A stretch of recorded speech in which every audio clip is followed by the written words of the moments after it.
Well, hello, everybody. Welcome to another episode of the Cultural Resets Artist Interview Series. Today, we are sitting down with R&B's newest emerging talent, literally like the best thing out of Columbus, Ohio I've ever heard. This is Chrystian Lehr. Thank you so much. I'm happy to be here with you guys. What's up? What's up? Welcome, welcome. Uh, Thank you. so Thank you. happy to have you here. We like to start by getting a basis of knowledge of you by asking the question of where did your creative journey begin? Yeah. Well, my family and my parents all tell me I sang before I could talk. So that's where it started. I grew up around music. A lot of people in my family do music. And when people ask me, I always say music kind of chose me. I didn't choose it because it's just a love that I've always had, and it's just never been a choice for me but to do music. Like it's always been such a big part of my life, and in everything that I do, it just reflects into that. So music is the core of me for sure. Wow, so you started really, really young.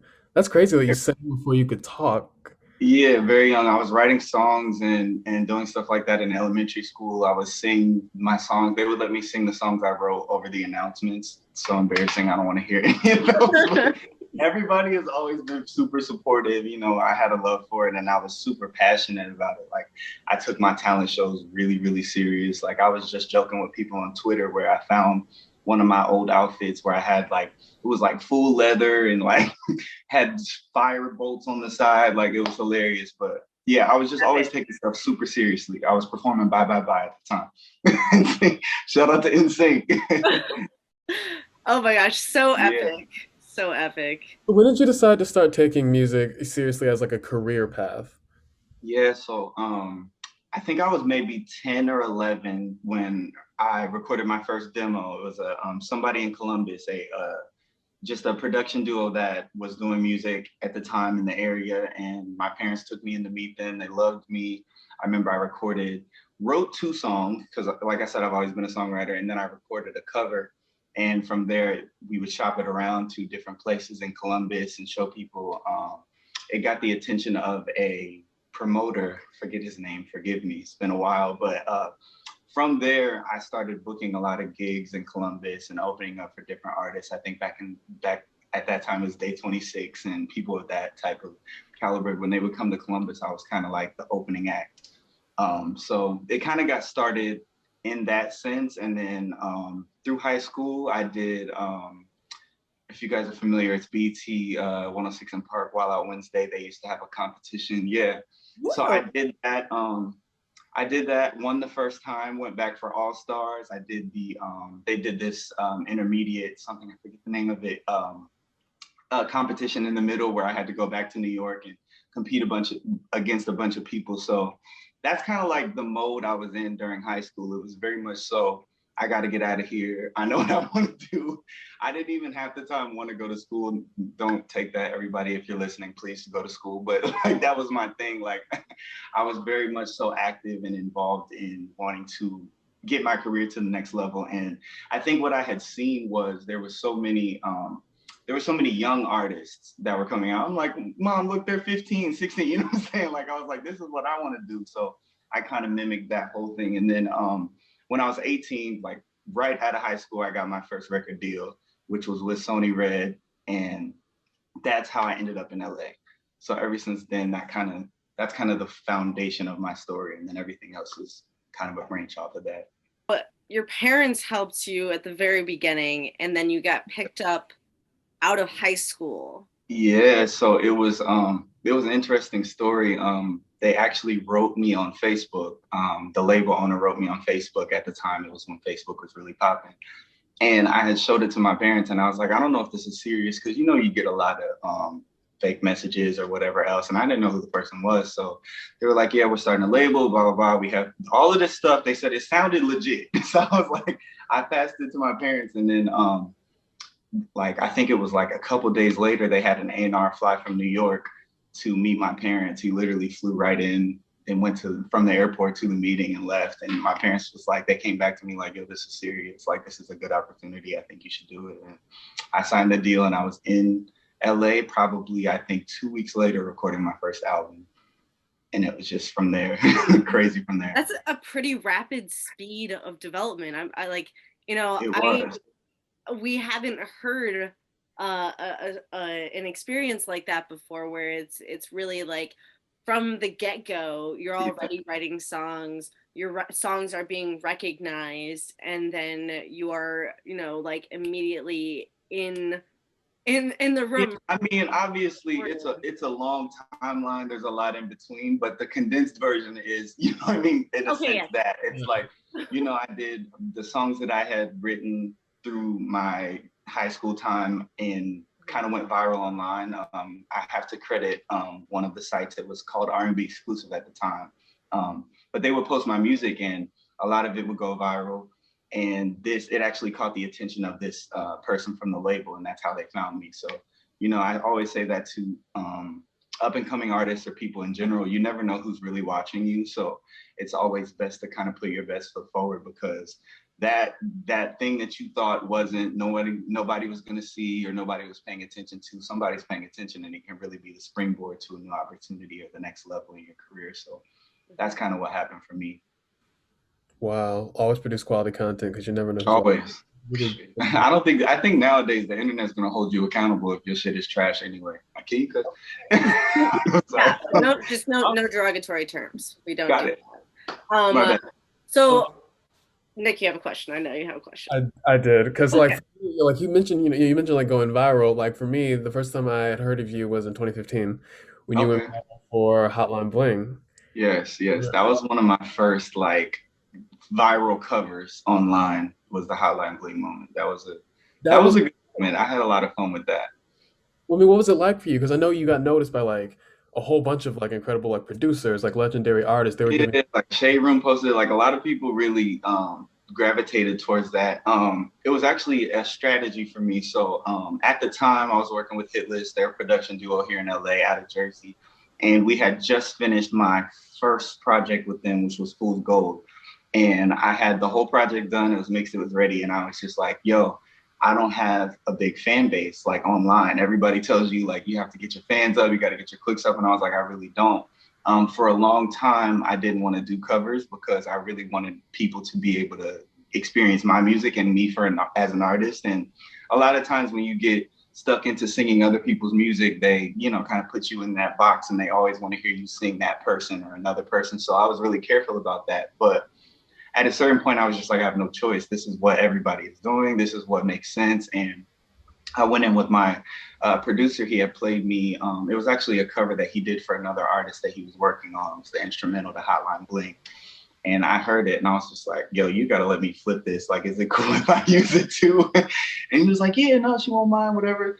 So I did the thing. We did the video. And from there, I just kind of like had it in my mind, like, okay, well, we gonna make this shit go viral. Like it went viral. Thankfully, it actually worked. But I was just like, yo, sending it to my influencer friends, like, yo, can you post this? Can you do, just trying to get that out there? And surprisingly, it really worked. So I stayed doing the covers for a while after that. I mean, even up to now, I just did another one, a little more dramatic, but I did Borderline. But yeah, so it's been a long journey in doing those type of things, but it was the springboard for me to try and get people to pay attention to my actual music. Mhm. That's a very good strategy, and I think that that's very, what is it, right brain of you. Yeah. You know, like, and as a creative, often Gotta be right brain. As much as we love the creative, like it's nothing without the business. And it took me a long time to realize that, because I think as creatives, we're all just kind of like driven by our art and feelings. But at the end of the day, it is a business. So you kind of have to understand that, and understand that other people that may be working with you and you encounter are about their business as well. So your art may not mean as much to them, but if you come with a business plan and you come with the right things, then it'll make sense in that way, you know? Yeah, I love that you mentioned that because I think a lot of people, a lot of artists feel like they have to choose between like that artistic side of them and the business side. But Yeah, like, I feel like the most successful artists I've seen, like they really can balance them both, that left brain, right brain type thing. or exactly. they have a Exactly. team that they trust and that supports them and is able to do that with them. Of course. Yes, a team is so important. That you really can't do anything without the team, and it's a constant thing. Like a lot of misconceptions are like that people think that depending on the type of artist, depending on how big you are as an artist or whatever, you still have to have a solid team.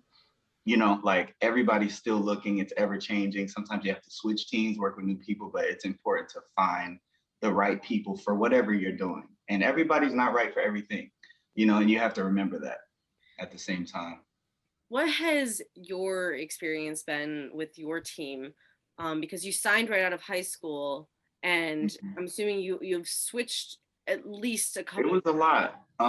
When I was signed, my parents were still managing me. I had a management team that was consist of a lot of family members and close friends. Mhm. And you know, that was tough. We did high school tours for like 10 months. And you know, my mom, she has a full-time job. She was out touring with me, like a lot of stuff. So they made a lot of sacrifices, but it was just because we really didn't know who to trust. You know, at the time, it's like you're new. I was from Ohio, young, like we're just kind of navigating in this business. And it was kind of like, you know, nobody's going to protect you and care about you more than your family or the people who watched you, you know, grow or raised you. So that's kind of how it ended up. But for me, I will say that it is important to grow at some point, and branch out and meet new people and get the right representation, because, you know, that can be everything. Your team, you can only get really as far as your team can get you, you know, is what I'm seeing. You know, we can have all the talent in the world, but the business has to be right. I mean, you seem to like really, really get the business yourself because you started a company called C Star Entertainment, right? Yes, okay, I love research. Come on, research. What's your journals? Yeah, so it's funny because that I got to give the credit to my family and my parents for that, because when I got signed, we actually started our own entertainment company and publishing company. So on the business side, I don't know how technical we get, but my first label deal, they didn't have any of my publishing. They didn't have, we negotiated all of that out. So it was up to me to get my business straight. So I was submitting songs for my own debut album and stuff through my own company so that I would get paid on the back end for songwriting and things like that. So it's good. I still get paid off those songs to this day. So it's it was a good choice. And I still operate off of that label imprint or entertainment company imprint now. Wow. Another Yeah. strategy. I think that like these are good notes to take because owning your own songs goes a very, very long way. Yeah, and your masters, I mean, that's the new wave. I think nowadays every artist is someone independent regarding, because I mean, even you have artists that are signed to major labels now that are paying for their own music videos and their own content, because nowadays the attention span is so quick for everybody, and short, I should say, that they have to keep the content out and have to keep something in everyone's face. And every label is not willing to open up their checkbook for every little project that the artist wants to do. So you kind of have to take your vision into your own hands and really find a way to execute it for your fans, because they're going to always be there. The fans are always going to want something, and they don't want to hear the label didn't give me blah, blah, blah, or you know what I'm saying? So if you want to keep your fan base engaged, you have to keep content in their face. How have you been able to manage that demand? Both, you know, like 'cause Angels, that's a lot of work. angels, and angels and everything else. I don't know.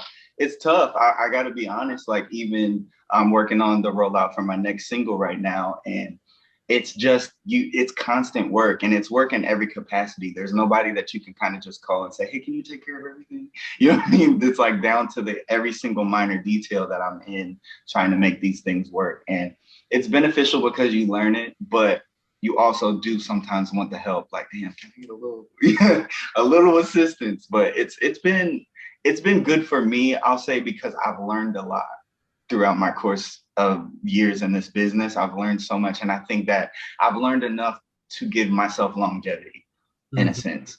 For me, what I've noticed, like with your just platform as a whole, is that like you are really, really good with engaging with fans and like kind of ensuring that longevity for yourself. Like your Yeah, platforms across like all social platforms have grown so much. they Like, have.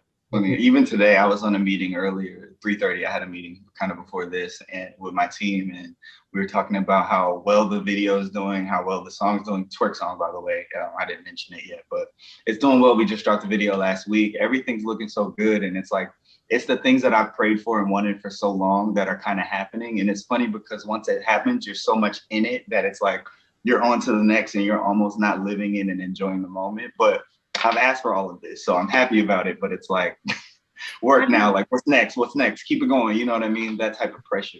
Have you taken the time to celebrate? I I guess you could say I haven't celebrated on purpose. I'll say that. Like I didn't have a release party, I didn't have any of that, but I feel like I've celebrated. You know, celebration for me is just relaxation, honestly, and I'm finding my ways to do that in the midst of working.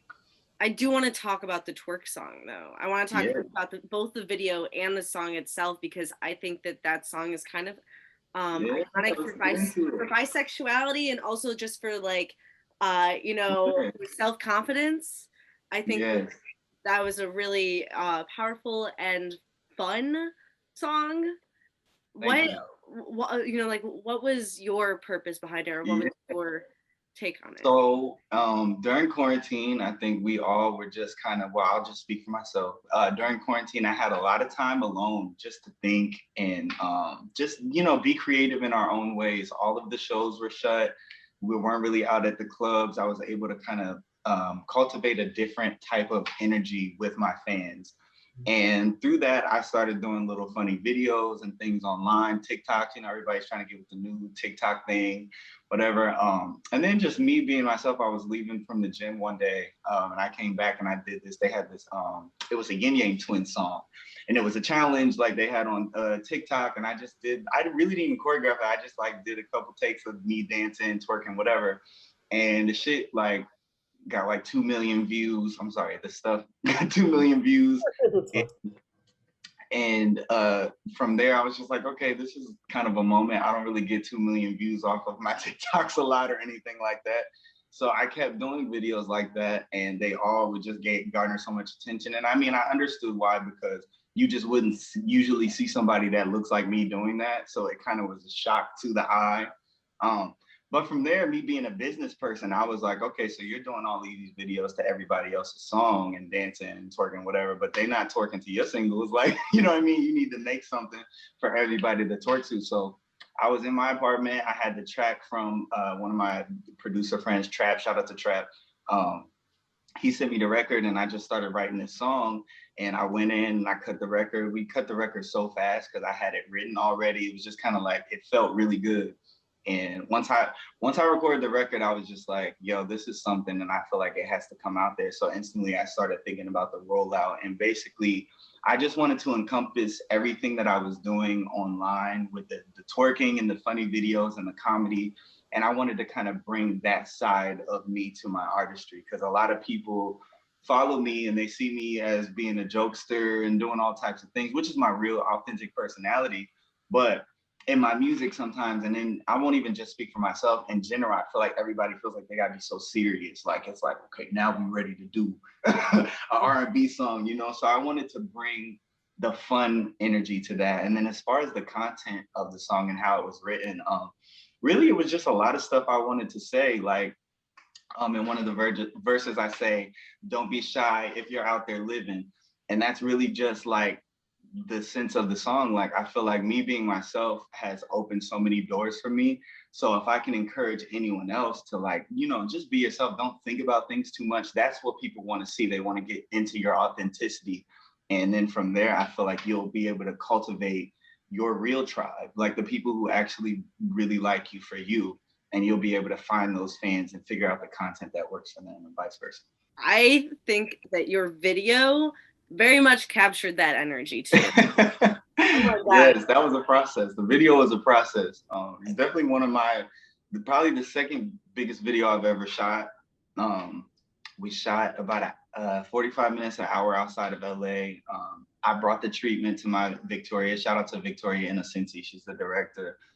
She came over my house one day, and it was funny because we actually were supposed to shoot a video for a whole nother single that I had lined up.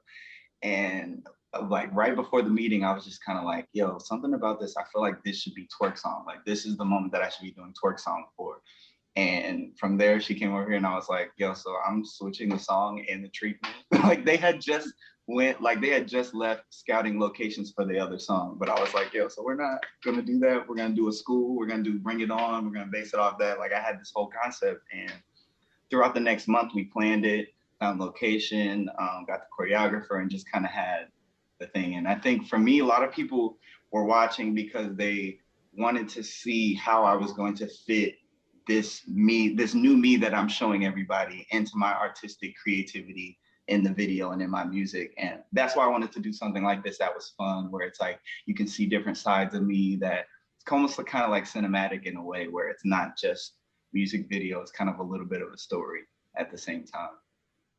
Yeah, a story about you too. I mean, I feel like we did get to know your personality, not only through the song itself, but also through the characters that you played in the music video.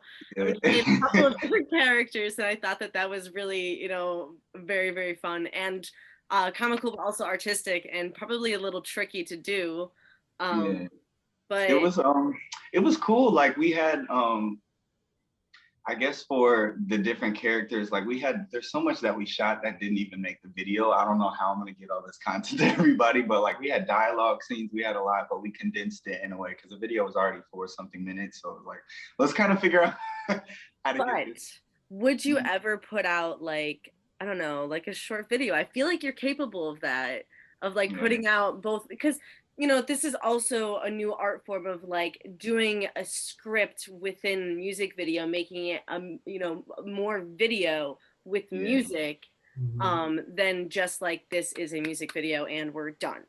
Yeah, so I've silently been working on something like that. Like, for example, I've been documenting everything. Like I've had behind the scenes people filming everything. So a lot of stuff people haven't seen, like the process of me making the music video, rehearsals, all of that stuff has been documented. And I'm thinking of putting something together for my fans. I'm not gonna say too much about it because it's still formulating, but something to where, you know, kind of explains my story up to thus far and how I am where I am now personally, professionally, and kind of giving the back end of it. Because I think we see what we put out for people, which was the perfect, you know what I mean, the final cuts, the everything, but how we get there is just the kind of thing, you know, because we had 7 cuts for the video. Like it was a process to even get, you know what I mean? Wow. And people don't see all of the, you know what I mean, all of the ins and outs that goes into it. But I'm working on something like that, to your point. That part's so interesting now. It's so interesting. Yeah, it is. It's videos is a whole nother thing. And for me, you know, I'm doing all of this in a sense myself. I have a team, but you know, a lot of the ideas and stuff come from me. So when it is your idea, it's almost like your baby and you want it to be received and shown in a certain way. So I was just very adamant to get things to where it is now. I'm happy with where it is now. You know what I mean? And that it just took me a minute to get there. Wow. I feel like, I mean, correct me if I'm wrong, but like I really feel like you're really all about like artistic growth. Like I feel like you are really all about like evolving your vision, constantly like refining it so it really like comes through and like really feels like you. So like Yeah. how do you feel like you evolved as an artist, I guess, over the past couple of years? Yeah, absolutely. I think that I'm really, you know, I'm excited to see where and what I become at this point, because things are at this point, I feel like I'm going into uncharted territory. Meaning I always say that I've never really seen somebody like myself in music, meaning, you know, me being my full entire self. Like I've never seen no other R&B singer twerk in a video. I've never, you know what I mean? These type of things are now kind of my reality. And I've had this dream and vision before that I could be open and be myself fully and have but through a lot of people, and I'll be honest, a lot of people I worked with and things, they all told me not to and sided against me. So for a long time, I lived in the sense of safe, doing everything very safe. And now I feel like I'm at a point where I'm like, I'm ready, I'm grown, I'm ready to push the envelope. Like I want to do the things that I want to do. So this Twerk Song is light. This next song will not be. This next single it'll definitely ruffle a few feathers, but you know, I'm excited. I'm excited and energized for that type of stuff again. You know, it's not just routine anymore. It's like stuff that's exciting and I feel like groundbreaking that can happen. And I'm just so happy to see where music is in general, especially for the LGBTQ community and people finally getting the spotlight and people seeing that every artist doesn't have to be one way. It's really cool to see, and I'm happy to be a part of that movement. I feel like this is an opportunity to mention what is happening for the LGBTQ plus community with Lil Nas X and all the moves that Lil Nas X has been making, because I feel like that concept of like pushing through the envelope and like breaking the bounds and like going where no one has gone before. I mean, no one's gone there before. Yeah, he's really killing. I love everything that he's doing. And, you know, just for me, his most recent music video, Industry Baby, I had so much fun watching that because it was so fresh to the eyes. It was like, we've never really seen, to me, I had never seen anything like that. You know, it was really cool to see him push those boundaries. And it's definitely inspiring at the same time. You know, it's like, oh, like we can do this now? Like, let's go. Like, you know what I'm saying? Like that kind of thing, because like I said earlier, for a long time, everybody that I talked to and worked with was just like, nah, do this way. Don't do that. You got to appeal to this, blah, blah, blah. You know what I'm saying? So I've always lived in a space of feeling like I had to please every group of people with my art. And the truth is, it's not like that. People will really gravitate towards you for yourself. And those are your fans and your tribe. Nobody is a fan of everybody, you know? So it's like, if you continue to make and tailor your art to different groups of people, you might be missing out on your authentic fan base. And I think that my career elevating more so than ever now is proof of that. Mm-hmm. Yeah, so like you're literally what we call a cultural resetter. We're gonna plug that. We love it. Yeah, well, because like we need it, especially like I'm thinking about like genres like R&B and hip hop specifically, because like you know, like in genres like that specifically, like they always try to like confine like specifically like black artists usually to like this little tiny box of what you can be and like what's marketable and what's sellable, and that's just not. It's interesting. And I'm seeing a lot of like I said, I've seen an influx of different types of artists, and I'm appreciating that. And I love, again, to mention Lil Nas X again, I love that he's seeing mainstream chart success, because I think for the naysayers, it shows that it's possible. You know what I mean? Like, you can't say that there's not an audience for this. You can't say that people don't like it or whatever. And obviously there's people that'll disagree, but them sales, baby, what you gonna do? Them sales and them clicks is up. So he's not molding himself to this systematic. I mean, like, you know, there are some systems that is really easy to use as a tool, but when you're saying I have to change myself to fit this, which could lead to numbers, that's when you're leading away from the authenticity of self. But when you are, you know, being yourself and not changing yourself for this predicted success, but receiving this success from being yourself, it's two very different approaches. But I feel like this new approach, this culturally resetting approach, where you are breaking bounds by simply being yourself and not trying to fit into a mold. Yeah, it's really, really cool to see that he's very much so disrupting things in a certain. Yeah, that same. Yeah, and that's like, you know, like I said, I'm happy to be a part of that movement, because I feel like this is what we need. We need people to lead. We need leaders, you know, in the community, and people to really be brave and be their authentic selves, because it's easy to not talk about it. It's easy to not be open about it. It's easy to not put it on display. But if you are in a position to do that if you're in a position to be visible safely and also do your art the way that you want to do it, I think that it's our responsibility to do that. You know what I mean? There's a lot of people growing up that don't have that. I didn't have that growing up. You know what I'm saying? Like, seeing that model of somebody who I feel like was just like me doing it, and not to be any type of way, but they may have been and just not talked about it. And that's the difference too. Now we can talk about it, or not even just talk about it. They're going to call you out. You know what I'm saying? That you're completely correct. Like, that safety of visibility gives you the power to be able to show others that it is safe to be visible as yourself. I think specifically in the realms of R&B and hip hop, you know, there's almost like this stigma of specifically, you know, queerness in those spaces, where it's just like, that is not something that is. Yeah, it's interesting to see the level of homophobia and just prejudice that's in our community in general, like the music community as a whole, not even just, you know, I've seen so much of it lately because of all the headlines and stuff like that. And it's really, you know, I was just talking to a friend about this. I live in Los Angeles. Like, things are different here. Like, you know what I mean? You can be open and be free and all types of things. And it's just not everywhere like that. It's not like that everywhere else in the world. And I think that through social media and through some of the things I've heard, it's like I'm able to see like, oh, like there's still so much work to be done. You know, there's still so many misconceptions, so many different things in one. So again, for me, having the privilege to, you know, be visible safely and execute my art, I feel like that's my responsibility, is just to keep being myself and show people like this. It's not one way to do this. You know, there's so many different ways Yeah. to create and be yourself.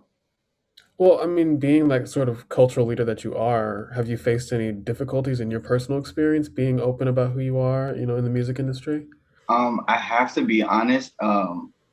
I have personally, but I know that so many people have it so much worse that I do appreciate. Like, for example, like my family has been fully accepting. My mother, my father, all of my close friends. I didn't lose any friends by being open or doing any, you know what I mean? So I respect the aspect of like there are some people who can't just do that and everything's just fine. You know what I'm saying? So I understand everybody has their own journey and their own timeline. Yeah, but I've definitely struggled with it, especially early on in my career. Just honestly dealing with people who were trying to, because I've had managers and people who know about my whole life and all different things, and the way that they would try to dress things up for the public, I think can really have a effect on your mental health and confidence as a person, because you'll feel like, oh, me being myself isn't good. I have to show up a certain way. Mm-hmm. And I think you do have to show up a certain way as an artist. That's just the facts. But it should have nothing to do with your sexuality and who you want to sleep with. And I think that that's the barrier that I think is getting broken down. And that's what I'm happy to see, because like, yeah, I've been through stuff like that just didn't, you know what I mean? It wasn't necessary. And I feel like if I can do my part to change the narrative, then that's what I want to do. The change of narrative is huge, and that is what we are trying to capture, because there is a changing narrative, and you know, specifically within the music industry, but in other industries as well. Yeah, it's been so much like and I love to see the protection. I love to see us protecting each other, you know what I mean? And speaking out against hate and all of those things, because I feel like that's what we need. You know, for so long it's been a lot of people have been bullied out of their truth, you know what I'm saying, just because of the stigmas and all these different things at once. And I think that nowadays, you know, people are really just saying, I'm me, take it or leave it. And I love to see that as a whole. Yeah, I mean, this is the era where people just feel free to be who they are. It's really, Yeah, that's cool. The internet, man. I think that's the internet. Like what, you know, there's no longer one person controlling all the channels or a certain type of people controlling all the channels. So we see traffic and headlines and virality, all of that can come from different places, and there's an audience for all different types of people, and that's what I'm loving to see. I want to reword that. I think that that is changing the narrative, because Yeah. the narrative has come from one place. It's come from, you know, a radio or TV or newspaper, but now it's coming from people who are connecting, and you're getting the narrative from other people, and from a lot of other people. So you're getting Yeah, and I hear all of like a lot of stuff about cancel culture. They say like it being toxic and all this stuff, but I think what's happening more so now is people are able to speak and have a voice about stuff that they don't want to see or stuff that they think is disrespectful or whatever else. And I think that that makes a huge difference now. Like you said, the story being told from one person and facilitated from one group of people. Now there are those other people that are able to have a voice in a group of people that say like, no, we're not standing for that. We don't want that. And I think that that's really, really powerful. And I think that that's how we facilitate change in anything in the world, is when we can really start to appreciate and understand each other's opinions, you know, and not just have it be, oh, this is what it is and it's always going to be that way. Like, no, that's not how growth occurs. We want to grow and we want to change, you know, change the narrative. So right. Well, we're coming to the end of our time, but we like to ask two questions at the end just to really round it out. And the first is, do you have any advice for our listeners? um My biggest piece of advice, and I know I said this already, is be your authentic self, because the people that are meant to find you will. And I think that that's the biggest thing, because a lot of times when you're an artist or a creative, you're looking at what's worked before and you forget your individuality and forget who you are in it. So it's really just about finding who you are creatively and finding your own thing, not based off of anyone else. And then your tribe will find you. The fans will find you. Takes patience sometimes. Patience, definitely patience. You may not get to choose when they find you, but they will. And like, I feel like that's just something that like a lot of artists that are like kind of like coming up in this really oversaturated market really need to hear. Like, keep going, keep pushing, keep being yourself, because like somebody will find you. And like, yeah, exactly. Don't try to appeal to the algorithm, okay? Yeah, because I think that you should never try to appeal to a machine. You know, the algorithm's forever changing. We're never going to be able to be just directly on, it's always looking for the next thing. So it's really about finding your core fans. And people now want to know you, like the real you. It's no longer superficial. So at the end of the day, you better have the you that you want to portray and be as close to you as possible, so that you can navigate in that, because there's no sleep.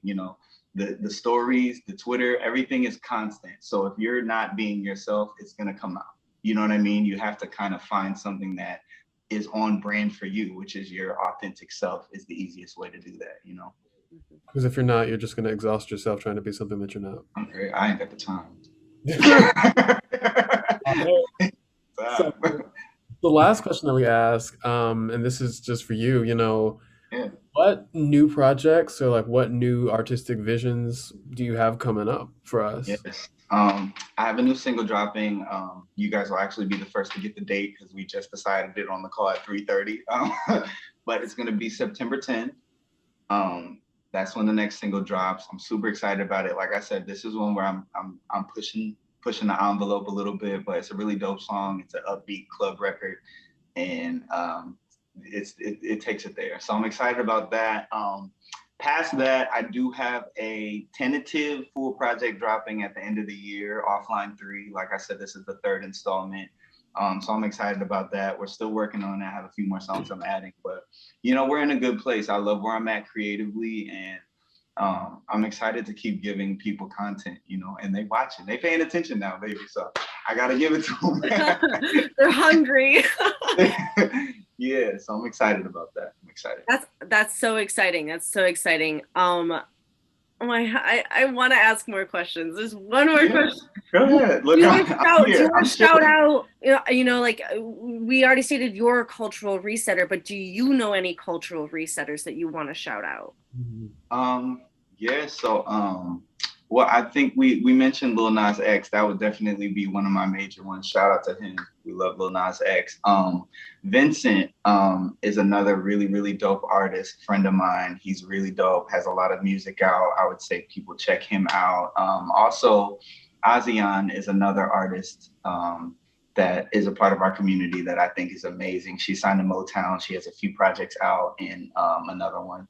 So just really support. I think the important part is to support our own as well. You know what I mean? And cultivate a type of culture where it's like, we're not just looking for our people to be idolized by another group of people for us to accept them, but also be able to facilitate and create our own stars within the community and support them. So, yeah. I'm so glad I asked. Thank you. Yeah. That's dope. I mean, I am just really happy that we, got the chance to speak to you. Like, this for me was like really refreshing, like really encouraging, because like, I mean, you're just authentic, like you're just who you are, and I just love that you are just like openly embracing that, and a lot of people really need that. So, I mean, I just want to thank you. Yeah, thank you, man. I appreciate that. That's really cool. All right, cultural resetters. Let's go. So we're gonna sign off, but catch us next week. Be sure to look into the link in the description below to catch all the social media tags for us and also for Chrystian. Yes. Be sure to follow and listen. Stream Twerk Song. Stream Twerk Song. Yes. They'll have the link somewhere. If not, it's in my bio. Yes. All right. All right. Thank you guys so much. It's been really cool. Thanks. Thank you.